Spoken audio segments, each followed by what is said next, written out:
जात उरुक्रमः दर्शयन् वर्तमधीराणां सर्वाश्रमनमस्कृतम् 1330. Please repeat. Ashtame merudevyam tu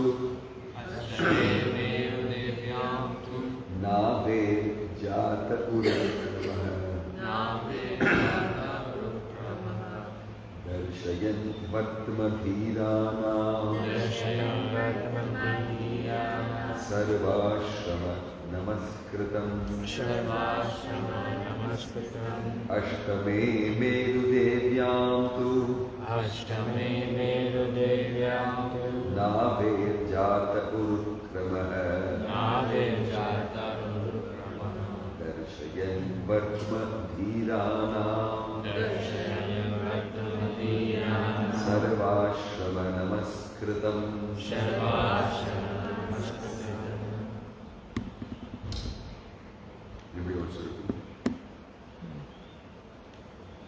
Ashtame, the eighth of the incarnation. The eighth of the incarnation. Merudevyam. Two. In the womb of Merudevi. In the womb of Merudevi. The wife of Nave. King Navi. Jataha. Took birth. Urukramaha. The all-powerful Lord. Darshayan. By showing. Vartama. The way. Dhirana. Of the perfect being. Ashrama. Orders of life. Namaskritam. Honored by. Translation: the eighth incarnation was Rishabha, son of King Navi, and his wife Merudevi. In this incarnation, the Lord showed the path of perfection, which is followed by those who have fully controlled their senses and who are honored by all orders of life. Therefore, the society of human beings is naturally divided into 8 by orders and statuses of life. The 4 divisions of occupation and 4 divisions of cultural advance.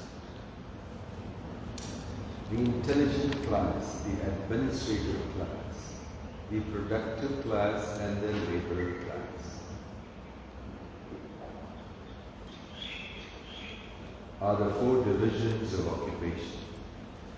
And the student life, the householder's life, retired life, and renounced life are the 4 statuses of cultural advancement towards the path of spiritual realization.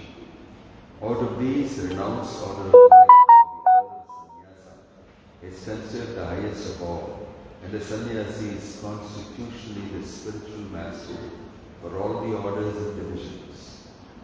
In the sannyas order also, there are 4 stages of upliftment towards perfection. These stages are called Utichaka, Bahutaka, Parivrajagacharya, and Paramahamsa. The Paramahamsa stage of life is the highest stage of perfection. This order of life is respected by all others.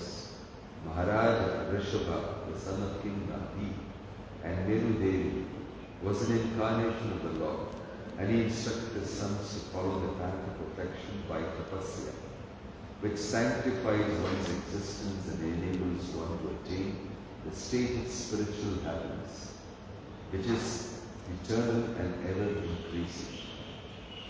Every living being is searching after happiness, but no one knows where eternal and unlimited happiness is obtainable. Foolish men seek after material sense pleasure as a substitute for real happiness. But such foolish men forget that temporary so-called happiness, derived from sense pleasures, is also enjoyed by the dogs and hogs. No animal, bird or beast is bereft of this sense worship. In every species of life, including the human form of life, such happiness is immensely obtainable. The human form of life, however, is not meant for such cheap happiness. The human life is meant for attaining eternal and unlimited happiness by spiritual realization. The spiritual realization is obtained by tapasya, or undergoing voluntarily the path of penance and abstinence from material pleasure. Those who have been trained for abstinence in material pleasures are called a dhira, or men undisturbed by the senses. Only these dhiras can accept the orders of sannyasa. They can gradually rise to the status of the Paramahamsa, which is adored by all members of society. King Rishabha propagated his mission, and in the last stage, he became completely aloof from the material bodily beings, which is a rare stage, not to be imitated by foolish men, but to be worshipped by all. Om Tat Sat, Om Adhyana Timirandasya Jnanandana Shalakaya, Chakshurumritam Yena Tasmai Shri Gurave Namaha, Shri Chaitanya Manobhishtam Sthapitam Yena Pujale, Swayam Rupa Kadamahyam Kadati Swapatantam, Vandeham Shri Guruho Shri Yukapatakamadam, Sri Guru Vaishnavamsya Shri Rupam Satrajatam, Sahagana Raghunatana Vitam Sajivam Sadvaitam, Savadvitam Varijana Sahitam Krishna Chaitanya Vedam, Sri Radha Krishna Padam Sahagana Narita, Shri Vishakha Nitam Shanavaro Vishnu Padaya, Krishna Preshtaya Bhukale Srimate Bhakti Vedanta Swami Namani. Namaste Saraswate Deve Gauravani Vacharini Nirvisesha Shunyavadi Paschatya Deshakarini.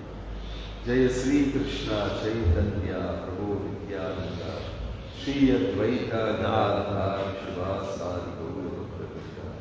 Hare Krishna Krishna Krishna Hare Hare, Hare Rama Rama Rama Hare Hare. Haribol and Hare Krishna. Shloka chosen today is about Rishabhadeva, a powerful incarnation of the Lord. And Prabhupada often quoted a famous utterance of Rishabhadeva.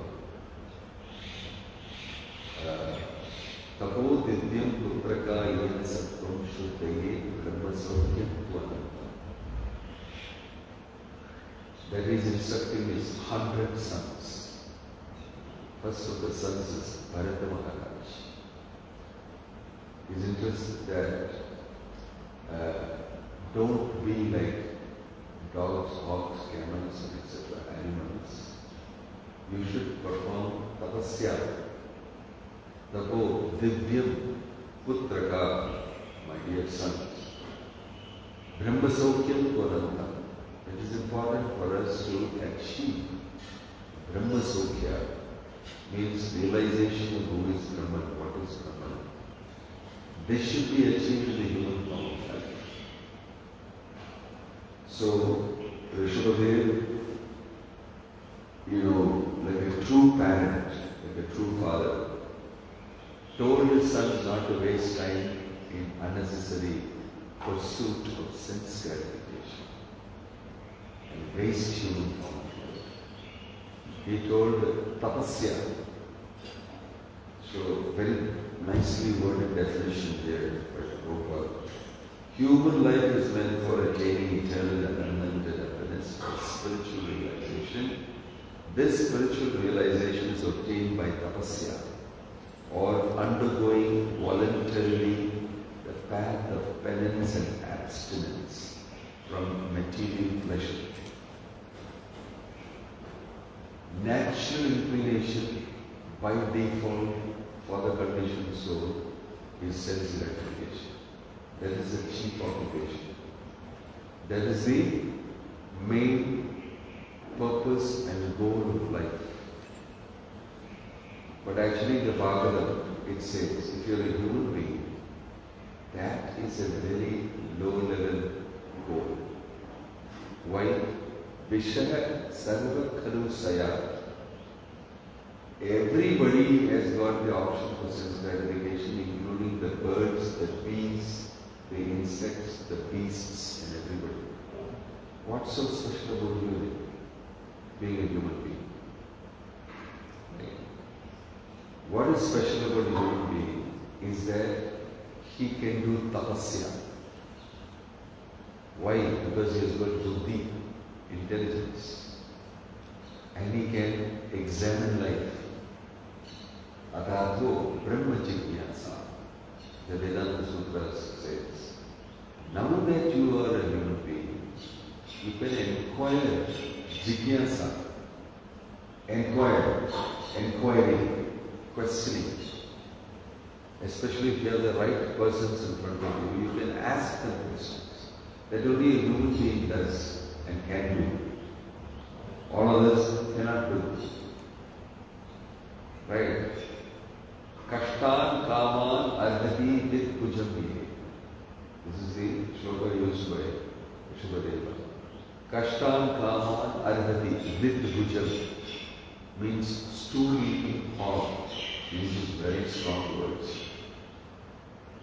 Working very hard, kashtan, kaman, to satisfy all your sense gratificatory desires. Like a stool eating hog. That's not the way to spend time. Tapo divyam putraka yena sattva. This you must do.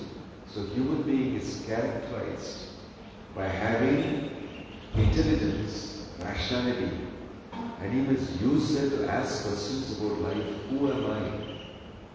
Where did I come from? Why am I born into this world? What should I do? What is the goal of life? These are very, very important questions to ask. And if it doesn't do that, then he just becomes an animal.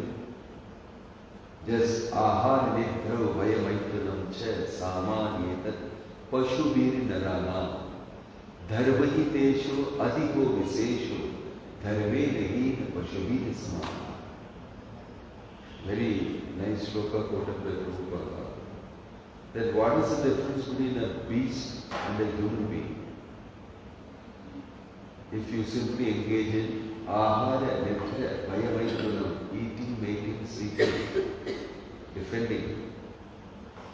Samanyeta pashubhirinarana, that the human being and the beast are both equal if they indulge only in eating, mating, sleeping, defending.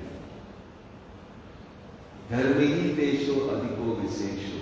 Visesha, the speciality of a human being is he's got the ability to inquire into real goal of life.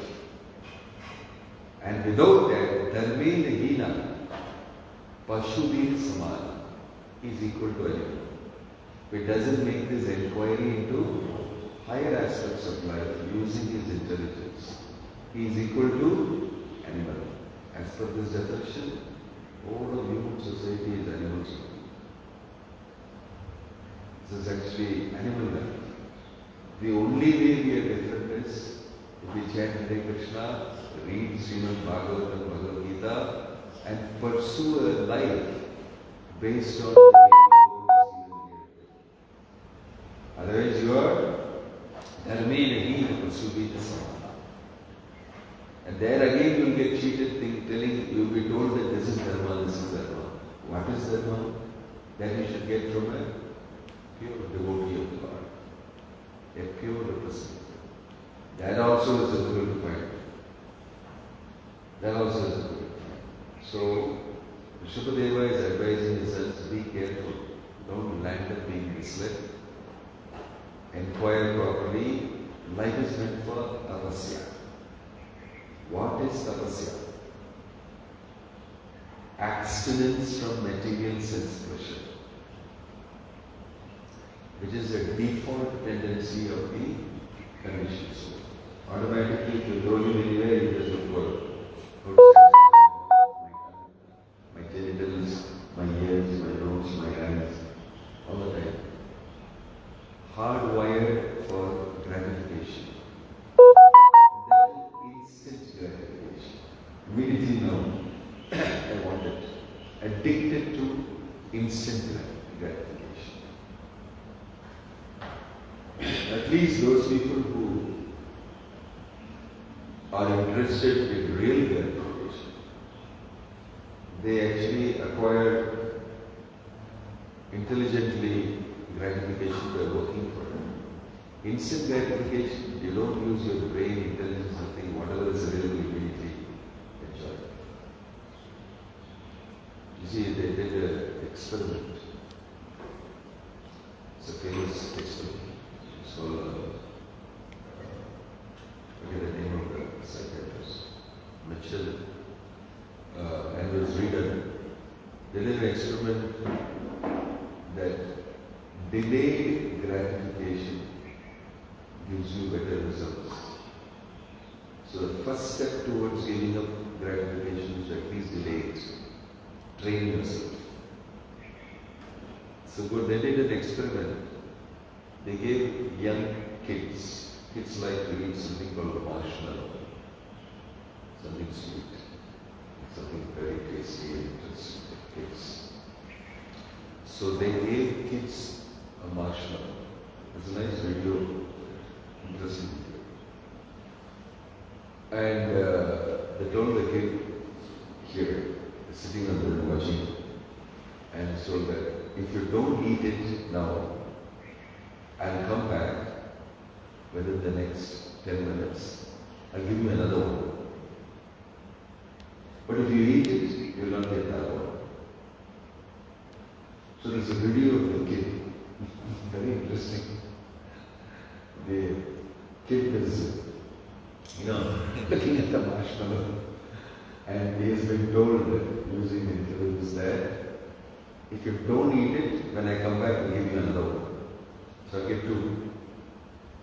So they are testing whether you will have the intelligence to have delayed sense gratification and therefore more gratification. So they shoot a video of the kid, different kids. There's one kid, as soon as he gives a marshmallow, he put it in his mouth, not even listening to what he's saying. I'll give you another one to sing, they're not even listening, they just hate up the marshmallow, that's it.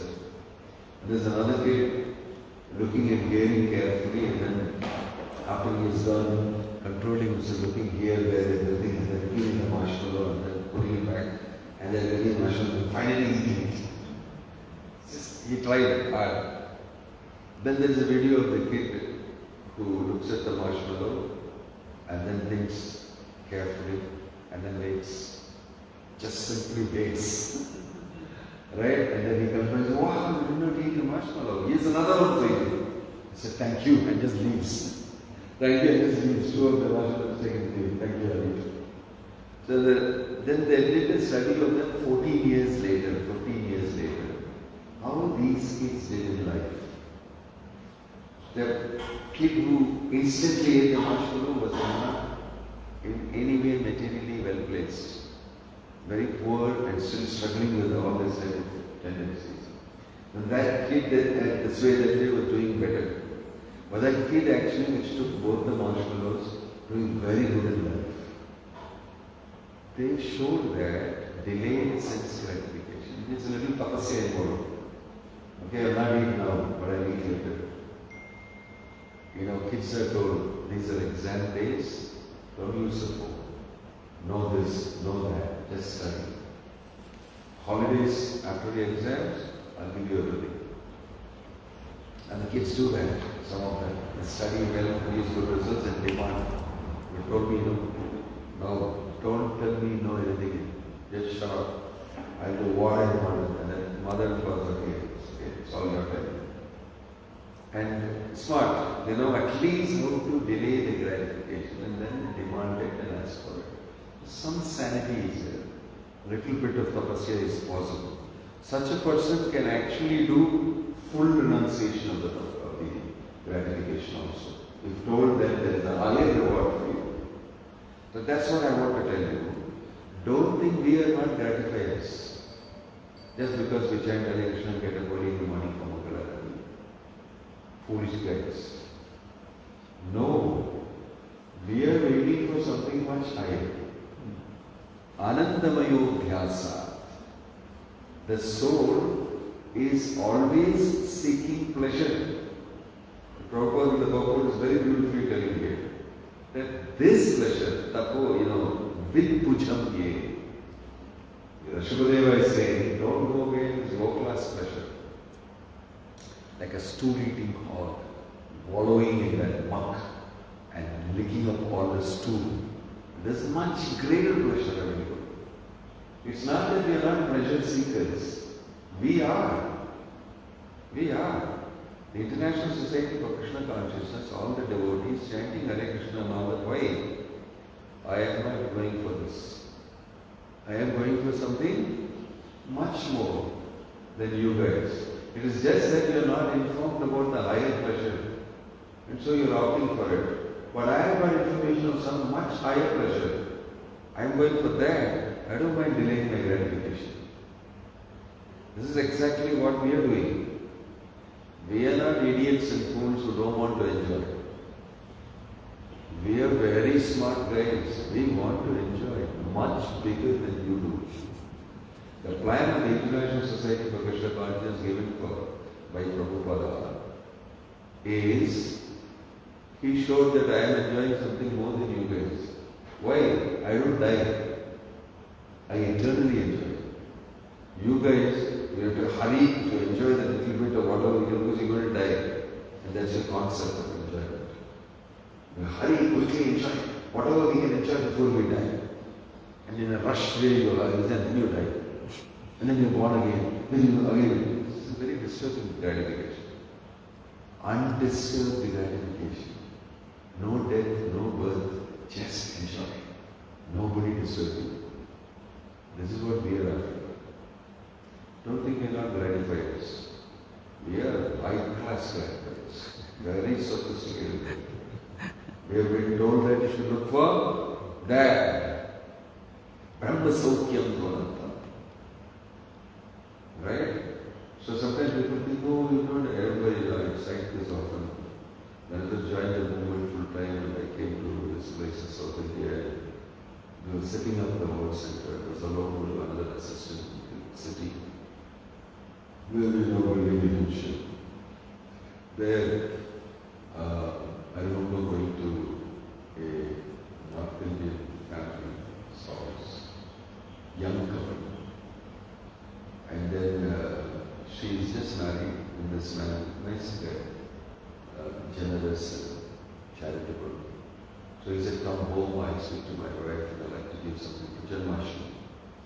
So we were there, two young brahmacharis, after the morning program, not eating the prasadam, we went there to meet them in the morning because they were going to leave. And we are there. And that lady is asking, you eat breakfast? And we said, no. So when do you eat breakfast? We go back and we cook and we eat. Oh, you have to cook? You don't have a father and mother cooking for you? We said, no, we are brahmacharis in the ashram. We left our house and we came to the ashram. Oh my gosh! She was telling her husband, oh my gosh, these people, you cook yourself, don't have at least a cook. I said, no. Pretty good stuff. And we offered to the Lord, oh my gosh, so what time you go to bed? So we should go to bed around 9 o'clock, 10 o'clock, 11 o'clock sometimes. If you've got a preaching program. What time you get up? You get up at 3:30. Oh, you don't have time to sleep? Look at them here. This thing, I want to cook for them this. I want to them. We said, no, you don't cook. You just give us a check. I want food from you. This is what we were about today. I hope she will send us with some breakfast and send us home. He came here to get some donation for Janmashtami. Like I said, we are always looking for higher stuff. Not just a breakfast and good food that we can get everywhere. They want the money. We came for donation collection. Everyone the money. And this lady was feeling bad about us and all that. For her, getting up early in the morning, my God. We are not able to enjoy life at all. You can't get up late in the morning like a dog. Whenever you want to get sleep, whenever you can get Ashwanidra. It is mentioned, dogs sleep. Or you do not eat, your mother will cook for you whatever you want. She will ask you what do you want to eat today, and you will say I want this, and then she will cook it for you very nicely, and you will sit and eat and become a fat, chubby brahmachari at home.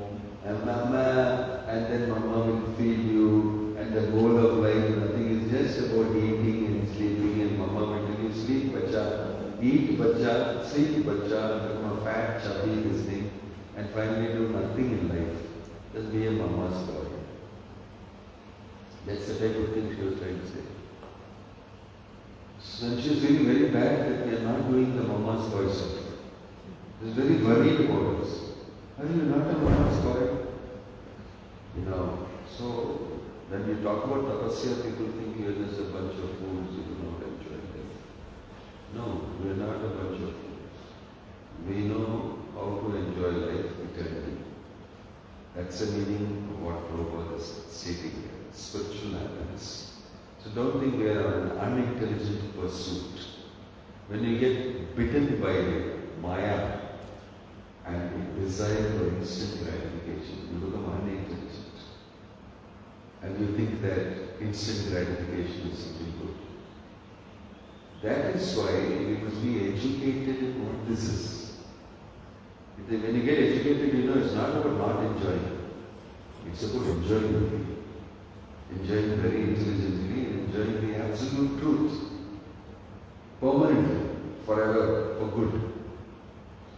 So devotees are not idiots who are sitting and mumbling the same mantra again and again. Are yaar, mantra so badalo yaar, same thing again, Hare Ram, Ram Ram, change the mantra. One day came and told her. I chant different mantras. I chant Purush Shukta, I chant Sri Shukta, I chant Narayana Shukta, I chant Rudra Chamakam, I take Lalita Sahasranamam. I told you that the kitchen. You chant a lot of mantras. I chant just one mantra and get the effect of more than what you do. And I told him and spoke to him, it's not necessary to chant because you like to chant variety. Variety is the spice of life, therefore chant different mantras. What's the use of getting a I chant this one mantra, stick to it, and achieve perfection, untold perfection. And I told him what Swami says regarding the holy name. What great devotees have said, and how tasty the holy name is, and what it leads you to love of God and everything together. So we are not foolishly doing something. We are guided by Bhakti Vedanta Swami Prabhupada. Very sharp, very intelligent, smart man, leading people into ultimate happiness by reading the Bhagavatam and relishing the pastime of all these great souls and getting inspired to give up gratification. So tapasya is sweet. For a transcendentalist, tapasya is sweet. Why? He feels a sense of victory over his senses in his mind. Successfully, if I get up from Mangalarati and I come and I chant Hare Krishna, I feel a sense of fulfillment, a conquest over my mind and my senses and the trappings of the senses in the mind. I feel like gave you a kick on the face. And I have successfully done that for one day. And people are really interested in spiritual life, get addicted to that type of success. And they continuously do it. It's sweet. Tapasya becomes sweet because of repeated victory over your senses and others. It's a whole different thing. If a person does it only, he will know. And once he does it, afterwards he always wants to do it. Even if he fails a little bit, he doesn't give up on trying to do it. So you become addicted to that sweet success of tapasya. There is a sort of a pleasure, a sort of a victory for a renunciate, for a tapasi, for a mumukshu, one who seeks liberation from these things. To be victoriously overcoming the trappings of the senses and of the mind. That pleasure he starts getting addicted to. And that is very healthy. It's very healthy. It's good. It's not that you've got everything done, but there's a good step. That's why rishis and sages and munis in the forest, they are not a bunch of idiots.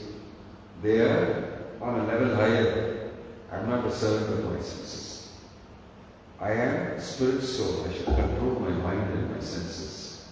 And I'm doing that. And I feel victory. I feel victory. So, what Rishabhdev is talking about is tapasya. It's not an ordinary thing. Every human is capable of doing it. It's mentioned here, voluntary abstinence. I remember I was in a brahmachari and I was in the room with Swami Maharaj and my Guru Maharaj, Swami in Chennai. And they had called me for discussing something. I was temple president of a temple in Kerala called Trivandrum. And I had just produced the Malayalam version of the Bhagavad Gita. I came to show that to son, so they were very happy. And then there were also some requests for me to get married to somebody. So they both are sannyasis. So they remember, what's your plan? Are you going to get married? I said, this question also. I brought Bhagavad Gita and it's all nice. Something like that, the conversation was. It's about me entering Grahasthashram. Then I made a statement that I did not give up my job and a nice career and all that just to come to ISKCON and get married. I told. I mean, that's my own thinking. I'll come all the way, gave up a nice job, I could have gone and joined my brother in America, done my MS and PhD, and become a consultant, and I was pretty good in academics and everything. I went to all these things to come here and get married. And they were very serious. So there was a heavy statement in there. And they became very serious. It's like, giving a harsh answer back. So then Bhanu Maharaj smiled and said, then you should take a voluntary suffering. He made this smile and he laughed. And then both of them started laughing. And I didn't understand what he said. But later I read Rishabhdev was saying understood. But at that time I thought they were teasing me. It's not good. My policy was hurt. Then Bhanu Maharaj said, then you have to opt for voluntary suffering. Means what? You cannot have the enjoyment that everybody says. You voluntarily have to suffer. He was giving definition of tapasya to me. And he was smiling and he's putting it all forward nicely. But actually what they were both doing is, then you do this. You have to accept voluntary suffering. Another devotee I went and asked another Prabhupada who said, what is the meaning of this? He said, they are trying to tell you what. Sit down. And he gave me a graphic description of what it is. He said, do you follow Ekadashi? I said, of course I do. And sometimes I do. Sometimes I eat fruits only when I'm very tired or something like that. And sometimes he said, throughout Ekadashi, what do you feel? I said, I'm waiting for eating my Ekadashi. To be honest. What if I tell you throughout life you follow Ekadashi? Throughout life you follow Ekadashi? I said, wow. So that's what we're telling you. I just explained it very nicely. I said, I said, yeah. What if you can never eat grains with all the time, every day? Told today also grain fasting, today also grain fasting, today also grain fasting. He said, that's what they were telling you, voluntary suffering. I said, wow, that is very interesting explanation. I mean, in association of sannyasis, you get this, they're very jokingly putting in the class, but actually they mean something. Then they said that they are definitely engaged like that. If we engage like that, then we can go through the voluntary suffering. So, Bhakti Swami Prabhupada has created a challenge for a human being who has intelligence between his ears, great matter between his ears. And he's saying, do it if you want Brahma Sukhya. So we should understand, as human beings, this is what we should do. This is the meaning of, if you're out hunting, shoot the rhinoceros. If you're out hunting, shoot the rhino. Not just any ordinary animal. Right? Human form of life is meant for this. Tapo divyam putraka sattvam shuktaye brahma sutyam paramkam. So we have good knowledge about what we are doing, why we are doing it, and what we want. Purposeful life, meaningful life. Right? So we don't mind doing these things. So devotees have good time actually. They feast, they dance, they chant, they have music, they do some yatra, they worship the Supreme Lord. Actually a lifestyle that is very sophisticated and very good. It's such an amazing thing Prabhupada has done to the world, giving them an alternative lifestyle which is mocks at the rest of the world's lifestyle and puts themselves on that. It makes people feel that I also want to be like this guy here. This guy is having a good time and he's free from all these attractions, and he's attracted to something else. This is the type of people that Prabhupada has created, mocking you, pricking you, punching you, pushing you in life. That's the type of thing Prabhupada has created. Tapo divyam putraka sattvam shuktaye brahma saukyam paramkam. And he must go for it. He must go for it. That is why in the community around the temple, we must cultivate that knowledge, encourage that practice, appreciate somebody who does that.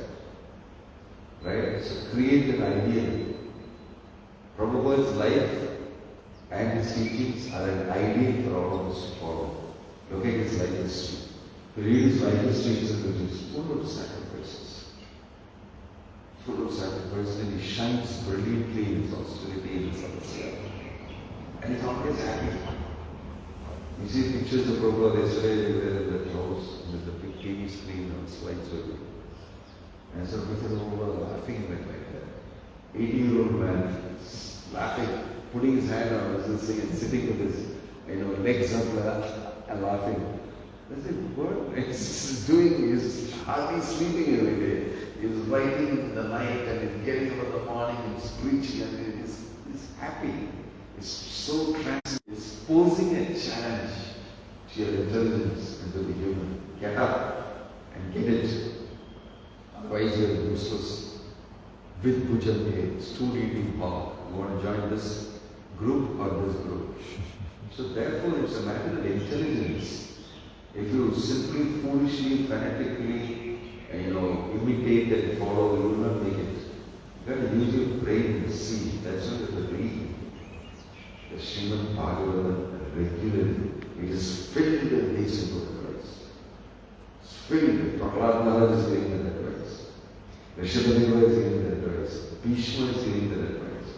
You name it, all these people they've had a powerful experience and they're talking, do this. It's the best thing to do in life. So we follow them. And one such personality is Bhakti Swami Prabhupada, who came to this planet and told us, use the opportunity nicely. Don't get lost because Vishaya Sarva Kalusya. Again, every lifetime we get such gratification when the birds and bees do it. So we do it. That's the logic of the materials. The birds and bees do it, therefore I don't do it. I'm a human being. The logic should not be the birds and bees do it, therefore I also do it. Then you join a different group of people. Useless. You become bird and bee in your next life. Why do you have a human form of life? It's better you be a bird and bee. You can enjoy what the birds and bees do better.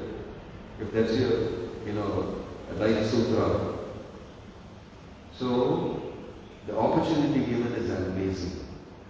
And what is being awarded to you is something very high. It requires intelligence and brains to understand what gift you have been given. In Tamil Nadu, we are saying, "Korandu kaiyil kodutha poomalai." If you give a garland to a monkey, nice, deities, Mahaprasadam garland, does it know the value? What will it do with it? Shred it to pieces and throw it all over the place. Sometimes the Krishna consciousness gift has been given to monkey-like people. They don't know the value of it. They don't know the value of it. So in spite of not knowing the value, merciful people like Prabhupada have given you, hoping that you will understand. So please read Prabhupada's books routinely. There's a lot of good information and interesting information for upgrading yourself, for self-realization, for God realization, for Krishna Prema. And we will be benefited immensely. Om Tat Sat. The time is up for growing the conscience. There are no questions.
Alone.